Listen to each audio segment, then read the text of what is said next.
তো সব ভিখারির বাচ্চা, মাঠে বসে পায়খানা করি, আমাদের পায়খানা টায়খানা নেই। আপনারা তো আমাদের দেশের জিনিস আমদানি করেন, তাই আমাদের দুটো ডাল ভাত খাওয়া জোটে। তাহলে বলুন তো, অবৈধভাবে আমাদের দেশে ঢোকার এত জরুরি কি দরকার পড়লো হঠাৎ চুরি করার জন্য? আরে আমি তো একা লড়াই করছি গোটা বাংলাদেশের 14 কোটি মানুষের সাথে। শুধু ভারতবর্ষ নয়, কেবল পশ্চিমবঙ্গ যেদিন জানতে পারবে তোমরা সোশ্যাল মিডিয়াতে কি খেলাটা খেলছো, কতটা মোস্তানি দেখাচ্ছ, সেদিন তোমাদের সবকটা ইউটিউবারকে কুটি কুটি কুটি কুটি কুটি করে ছিঁড়ে খাবে। কারণ কলকাতায় রোস্টারদের কিন্তু কোনো অভাব নেই ভাই, আর তাদের খাদ্যই হচ্ছে মানুষের মুখোশ টেনে নামানো। মুখোশের আড়ালে যে চেহারা লুকিয়ে আছে সেটা দেখতে তারা খুবই ভালোবাসে ভাইজান। তারা এখনো তোমাদের গন্ধ পায়নি, ওরা শুধু গন্ধ খোঁজে, পায়নি এখনো গুরু, ওরা এখনো পায়নি। তারা এখনো জানে না তোমরা কি ধরনের ভিডিও বানাচ্ছ আর কেমন কমেন্ট করছো। যেদিন জানবে সেদিন কি হবে সেটা ভেবেই আমি হতবাক হয়ে যাই, যে তোমাদের এই বিজ্ঞ ইউটিউবারদের ছাল ছাড়িয়ে কিভাবে নুন মাখানো হবে সোশ্যাল মিডিয়াতে। ভারতের দিকে আঙুল তুলতে তুলতে যাদের আঙুলটা প্রায় ব্যথা হয়ে গেছে, তারা নিজেরাই চুরি করে ঢোকে ভারতের মাটিতে। হ্যাঁ, আমরা আমাদের মিডিয়াতে শুধু গুজব ছড়াই, তবে আজ একেবারে প্রমাণ পকেটে করে নিয়ে এসেছি ভাই, যাতে খবরটা আর গুজব বলে না মনে হয়। তাদের প্রিয় অভিযোগ, ভারত থেকে নাকি অবৈধভাবে মানুষ বাংলাদেশে ঢুকে পড়ছে, আর তারা একেবারে দেবতার মতো নির্দোষ। আমরা শুধু শুধু অপবাদ দিই, কিন্তু এই দেবতাদের মুখোশ খুলে যাচ্ছে একের পর এক। সাম্প্রতিক খবর কি জানেন? 5 জন বাংলাদেশি অবৈধভাবে ভারতের মাটিতে ঢোকার চেষ্টা করতে গিয়ে ধরা পড়েছে। এক কথায় চোর। আগে বলছি কেন। যে দেশের লোকেরা দিনের আলোতে আমাদের দেশকে কটাক্ষ করতে ব্যস্ত, তারাই আবার রাতে এসে চুরি করে ঢুকে পড়ছে।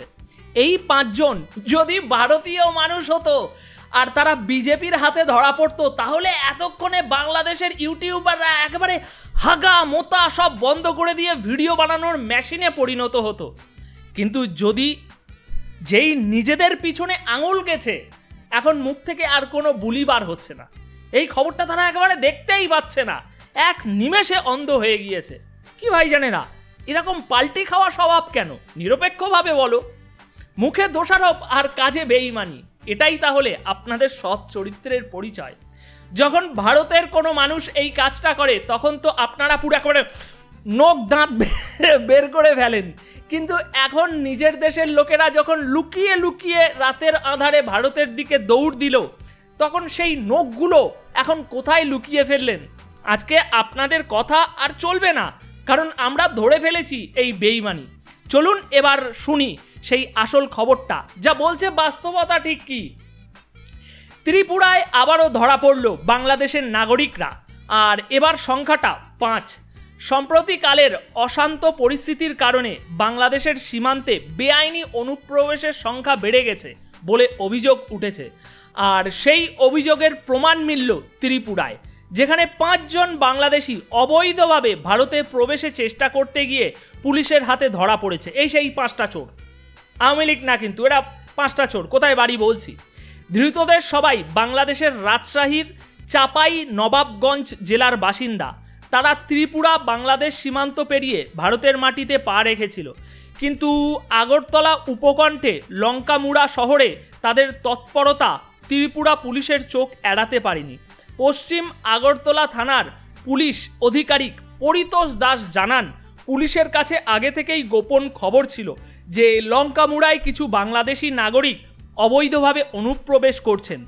এই তথ্যের ভিত্তিতে বিএসএফের সহযোগিতায় ত্রিপুরা পুলিশ দ্রুত অভিযানে নামে এবং তাদের তৎপরতার ফলে 5 জন চোরকে চিহ্নিত করে গ্রেপ্তার করা হয়।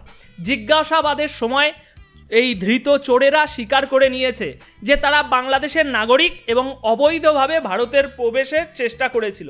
এখন তাদের বিরুদ্ধে আইনি পদক্ষেপ নেওয়া হচ্ছে এবং শীঘ্রই তাদেরকে আগরতলার আদালতে হাজির করা হবে এই চোরেদেরকে। ও ভাই জানেরা, এবার কি জবাব দেবেন? যখন বাংলাদেশে বিজেপির হাতে কোনো ভারতীয় ধরা পড়ে, তখন তো আপনাদের নিরপেক্ষ সাংবাদিকরা খুব মশলাদার ভিডিও বানায় আর সেই ভিডিওর কমেন্ট বক্সে গিয়ে আপনারা নিজেদের নিয়ে খুব বড়াই করেন।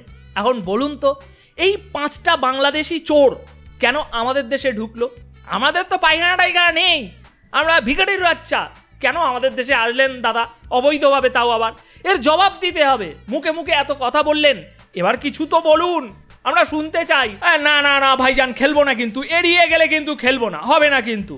আলোচনা অন্য প্রসঙ্গে ঘুরপ্যাচ লাগিয়ে দিলেও কিন্তু খেলবো না, খেলাটা যেটা সেটাই খেলতে হবে। আমরা স্পেসিফিক এই জবাবটাই চাই, এই খেলাটা খেলছি, এই খেলাতে থাকতে হবে। এই 5 জন বাংলাদেশি চোর কেন ভারতের মাটিতে পা দিয়েছিল, সোজা উত্তর চাই, গল্প গুজব নয়। যারা বড় বড় কথা বলে তারা এখন কোথায় লুকিয়ে আছে? আয়নার সামনে দাঁড়িয়ে নিজেদের মুখটা একবার ভালো করে একটু দেখুন। কিসে ঢেকে রাখছেন? স্বার্থের কালি না লজ্জার পর্দা? এখন প্রশ্ন হলো, আর কতবার আর কতবার আর কতবার এভাবেই নিজেরাই নিজেদের জুতো খাবেন? সবে তো শুরু করেছি।